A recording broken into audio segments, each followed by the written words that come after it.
Hello, नमस्कार। क्या हाल है सभी के। अजीब सा दौर चल रहा है ना। कठिन भी है। इकोनॉमी, काम, ये लॉकडाउन, ये वायरस, ये आपस में एक इतनी दूरी, बहुत अजीब वक्त चल रहा है। और साथ में अगर ऐसी ट्रेजेडी हो जाए, एक ऐसी घटना हो जाए जो आपको बिल्कुल डरा दे, जो आपको बिल्कुल अंदर से ना एक बिल्कुल खौफजदा कर दे, तो और डिप्रेसिंग माहौल हो जाता है।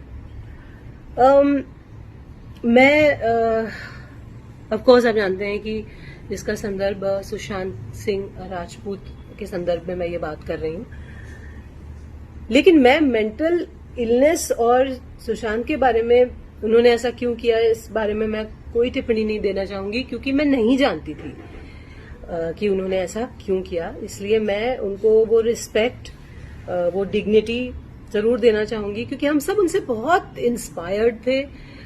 टीवी के वो एकमात्र ऐसे शख्स थे जिन्होंने टीवी से निकलकर इतना बड़ा मकाम हासिल किया अपने लिए। ना सिर्फ बहुत उम्दा कलाकार किए, बल्कि बहुत कलाकार कह रही हूँ, उम्दा किरदार किए, बल्कि बहुत बहुत बहुत उम्दा प्रोजेक्ट्स किए। जितने उन्होंने अलग अलग प्रोजेक्ट्स किए, मेरे ख्याल से बहुत सारे टीवी एक्टर्स ख्वाब में सोचते हैं कि यार ऐसा एक प्रोजेक्ट, ये मेरा ड्रीम रोल है। उन्होंने तो कई सारे किए ऐसे, और इतना हासिल करने के बाद उनका मानसिक रोग कितना उन पे हावी था, मैं ये सोच के भी डरती हूँ। इसलिए मैं बिल्कुल इस स्थिति में नहीं हूं कि मैं उन पे कोई टिप्पणी करूं, लेकिन हाँ, मैं उन लोगों से इस वीडियो के माध्यम से बात करना चाहती हूं जो मेंटल हेल्थ या मेंटल इलनेस, मानसिक रोग से गुजर रहे हैं, उसका शिकार हैं। ये बहुत छोटे लेवल से स्टार्ट हो जाता है, बचपन से स्टार्ट हो जाता है। A child can be mentally ill, a child can be his mind can be corrupted. दिमाग की परतों में कई बार ऐसी मैल जम जाती है जिसे साफ नहीं किया जाता। वो जमती रहती है और फिर एक खूबसूरत, टैलेंटेड, एक स्किलफुल दिमाग को पूरा मटमैला कर देती है। मानसिक इलनेस यही होती है। बचपन में पता है, हॉस्टल में मुझे हॉस्टल में डाल दिया गया था और मेरा बचपन पूरा हॉस्टल में बीता है। लड़कियां रैगिंग करती थी, रात को उठा के बोलती थी, go get us something to eat, beg borrow और स्टील। तब मन करता था जान दे दूं। घर से बहुत प्रेशर आता था कि नंबर लाओ, पढ़ाई करो, वरना जिंदगी में कुछ नहीं होगा, फेलियर हो जाओगे। रिलेटिव्स, ये वो लोगों से कंपैरिजन होता था कि उसको देखो, शर्मा जी के बेटे को देखो, फलाने को देखो, तुम ऐसे हो।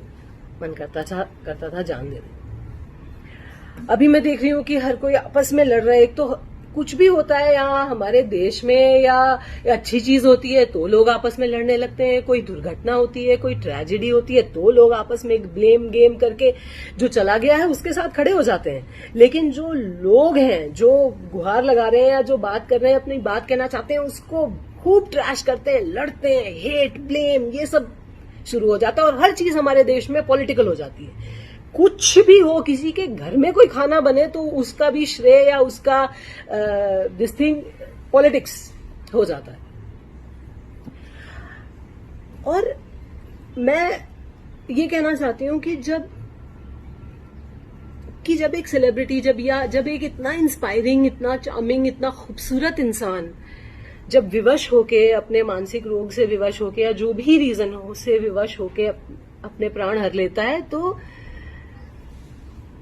तो एक अजीब सी लहर, एक संदेश जो जाता है वो बहुत घातक होता है उन लोगों के लिए जो शायद एज पे हैं, जो इतने परेशान हैं, जो बिल्कुल सुसाइड के एज पे हैं। उनके लिए ट्रिगर बन जाता है ये, क्योंकि लोगों को लगता है कि अच्छा, इतने महान इंसान ने ये किया तो हम भी कर सकते हैं। ये इस बात से मैं बहुत भयभीत हूं, क्योंकि मैं जानती हूं कि कितनी बार जीवन में मुझे ये ख्याल आया है कि नहीं यार, नहीं बस। आप बड़ी बड़ी फिल्मों की बातें कर रहे हैं कि वहां पॉलिटिक्स होती है, और आपको पता है छोटे छोटे सीरियल्स में कितनी पॉलिटिक्स होती है। जब मैंने अपने करियर की शुरुआत की थी, मैं बम्बई आई थी, मेरा सिलेक्शन हुआ था, ऑडिशंस दे के सिलेक्ट हुई थी, और मैं बिल्कुल, देखिए मैं किसी का नाम नहीं लूंगी, क्योंकि मैं सिर्फ आपको बता रही हूँ कि मेंटली कैसा इंसान को फील होता है। मैं किसी को पुट डाउन करने के लिए मैं ये वीडियो नहीं बना रही हूँ। जब मैंने अपने शुरुआती कुछ सीरियल्स में एंट्री की थी, तो ऑब्वियसली मैं लीड नहीं प्ले कर रही थी, मैं अलग अलग कैरेक्टर्स कर रही थी। और आपको पता है, एक सीरियल की हीरोइन अपने आप को रानी समझती है, और वहां एक ग्रुपिज्म होता है और एक हायरार्की, मेरे मुंह पे बोला गया है कि देयर इज अ हायरार्की। तो तरह तरह के लोग हैं दुनिया में। आप दुनिया को कितना बदलने जाएंगे और कितना लड़ेंगे और ब्लेम गेम डालेंगे। जो भी हो रहा है, जो भी हम देख रहे हैं, जितनी ट्रेजेडी, जितना भी दुख है, उससे हम सिर्फ ये सीख ले सकते हैं कि हम सबसे पहली बात एक अच्छे इंसान बने, स्ट्रांग बने, हम कोई पॉलिटिक्स ना करें। प्लस हम ये याद रखें कि कोई रात के 3 बजे आपका फोन नहीं उठाएगा दोस्त। सच्चाई तो ये बहुत खुशकिस्मत हो गया कि कोई बिल्कुल जग के उठा ले और बात कर ले आपसे। मैंने एक फिल्म की थी ऑपोजिट जॉन अब्राहम, यूटीवी की फिल्म थी, यूटीवी के ही पार्टनर देवेन खोटे जी ने उसको डायरेक्ट किया था, और वो फिल्म रिलीज नहीं हुई। ऐसे और 2-3 प्रोजेक्ट्स हैं फिल्मों में जो किए मैंने, और वो रिलीज नहीं हुए। तब भी ये लगता था कि यार ये क्या हो गया। ऐसी स्थिति में जब आप इर्द गिर्द देखते हैं कि अरे इसने इतना काम कर लिया, उसने ये कर लिया, तो आपको अपने में ही दोष दिखाई देता है, और फिर ये लगता है कि यार this is not working, that is not working. लेकिन मैं ये कहना चाह रही हूं कि ये एक जीवन जो है ना, बस ये एक जीवन, यही सबसे बहुमूल्य है। लोगों की पॉलिटिक्स, काम मिलना ना मिलना, आपका आज सक्सेसफुल होना, कल लोगों का ये पूछना कि भाई हम नहीं जानते आपको, वो आपकी पहचान नहीं है। आप अगर पढ़ाई में कमजोर हैं, आप उससे बुरे इंसान नहीं हो जाते। आपकी पहचान आपके नंबरों से, या आपके नंबर ऑफ मतलब एग्जाम में कितने नंबर मिल रहे हैं, या आपके सोशल मीडिया पे कितने नंबर हैं, फॉलोअर्स हैं, या आपकी फिल्मों ने कितने नंबर कमाए, या आपके टेलीविजन की टीआरपी में कितने नंबर आए, उससे आपकी वर्थ नहीं है। आपकी वर्थ उस जीवन से है जो आप क्रिएट करते हैं अपने मन की खुशी से, अपनी मुस्कुराहटों से, अपनी संतुष्टि से। So all I'm trying to tell everyone here is that please love yourself, क्योंकि कोई मसीहा किसी को बचाने नहीं आता। आपको सब अपना हीरो खुद बनना पड़ता है। B the hero of your life, of your story. जो चला गया हम उसके साथ खड़े हो जाते हैं, उसके लिए खड़े हो जाते हैं, लेकिन जब कोई जीवित रह के गुहार लगाता है, बात करता है, उसकी हम नहीं सुनते। हम कहते हैं अरे कोई बच्चा अगर रो रहा है, परेशान हो रहा है, एंगर इश्यूज हैं बच्चे को, तो हम कहते हैं जिद्दी है, इसके चांटे लगाओ। पिट पिट के ही बड़े हुए हैं ना हम सब, है ना। हम ये मिडिल क्लास गांव के बच्चे, हम तो खूब पिटे हैं, टीचर्स से भी, पेरेंट्स से भी। तो जिंदगी फेयर नहीं है और दुनिया बहुत जालिम है हर जगह। मैं ये नहीं कह रही हूं चेंज होनी नहीं चाहिए, ऑफकोर्स चेंज होनी चाहिए, ऑफकोर्स काइंडनेस होनी चाहिए, प्यार होना चाहिए, इक्वालिटी होनी चाहिए, ऑफकोर्स डिवीजन नहीं होना चाहिए, मेरिट पे मिलनी चाहिए चीजें। ये इसलिए नहीं क्योंकि आप किसी के बेटे हो या किसी के कुछ हो, लेकिन हर जगह ये है। मंदिर में भी आपको कनेक्शन लगाना पड़ता है, तब वीआईपी दर्शन होते हैं, वरना 12-12, 24-24 घंटे लाइन में लगे रहना पड़ता है ना। स्कूल के एडमिशन के लिए डोनेशन से लेकर, अप्रोच से लेकर, कांटेक्ट लगाओ तब अच्छे स्कूल में एडमिशन होता है ना। ये सही नहीं है, लेकिन ये होता है। इन चीजों से, पॉलिटिक्स से, या कुछ लोगों ने, आपको पता है कितनी गंदी बातें मैं और मेरे जैसी बहुत लड़कियां ट्विटर पे देखती हैं, पढ़ती हैं अपने बारे में। आज सुबह मैंने पढ़ा, किसी ने ट्वीट किया था कि अरे तुम मर जाओ, नो वन केयर्स, ये लिखा था किसी ने, और मैंने बस उस इंसान को ब्लॉक कर दिया, क्योंकि आपके हाथ में है, आपके ही हाथ में, कोई नहीं आएगा बचाने। कोई जो लोग कहते हैं ना कि अरे आई विल बी देयर, सब बिजी हो जाते हैं अपनी जिंदगी में, किसी को ये ख्याल नहीं आता कि अरे मैंने नहीं उठाया फोन या मैंने बात नहीं की तो ये इंसान शायद कुछ गलत ना कर ले। No one thinks like that.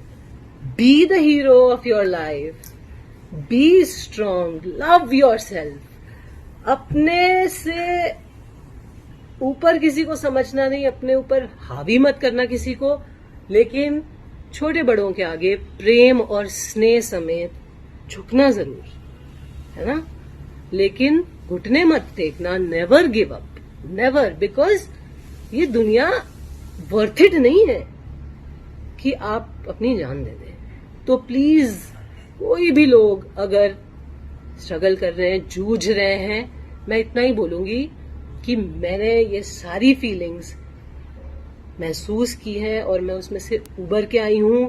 कई बार अभी भी स्ट्रगल करती हूं, जब तकलीफ होती है, दुख होता है, लेकिन उबर के आने की कोशिश करती हूं। उबर के आइए, क्योंकि कोई और बचाने नहीं आएगा। Fight, fight, never give up. और एक चीज और मैं ये कहूंगी कि सुसाइड ना, लोग कहते हैं कि ये मत कहिए कि सुसाइड कमिट किया, क्योंकि कमिट करना क्राइम होता है। मैं ये पूछना चाहती हूं कि क्या ये क्राइम नहीं है जो आपने अपने साथ किया? अपने किसी रोग में घिरकर आप उस रोग को मारिए, खुद को नहीं, उस रोग को मारने की कोशिश कीजिए। हेल्प लीजिए, प्रोफेशनल हेल्प लीजिए, मगर इतने सुंदर व्यक्तित्व को खत्म कर देना तो एक क्राइम ही हुआ ना। प्लस जो रोते हुए बूढ़े माँ बाप रह गए पीछे, उनको इतना रुलाना क्राइम ही तो हुआ। या जो भाई बहन, जब कभी उनका जीवन नॉर्मल नहीं होगा, वो रोज एक डर से उठेंगे कि यार हमें कोई कमी, वो अपने से पूछेंगे कि हम में कमी थी, जो हमारा प्रियजन, वो क्राइम नहीं है क्या? जो एक संदेश आप अपनी हत्या करके दूसरों के दिलों में छोड़ जाते हो, जहां लोग बस अटकलें लगाते रह जाते हैं, क्या ये सही है? सही नहीं है ना। मत करना ऐसे, मत करना। You are not alone, everyone is fighting mental illness. किसी के दिमाग की परतों में मैल ज्यादा होता है, किसी में कम। बस यही वेरिएंट है कि भाई इंटेंसिटी का फर्क है। Fight, just fight. और बस मैं ये कहना चाहूंगी कि जो लोग इस चीज के साथ अपना उल्लू सीधा कर रहे हैं, वो हैव अ हार्ट, मत करो।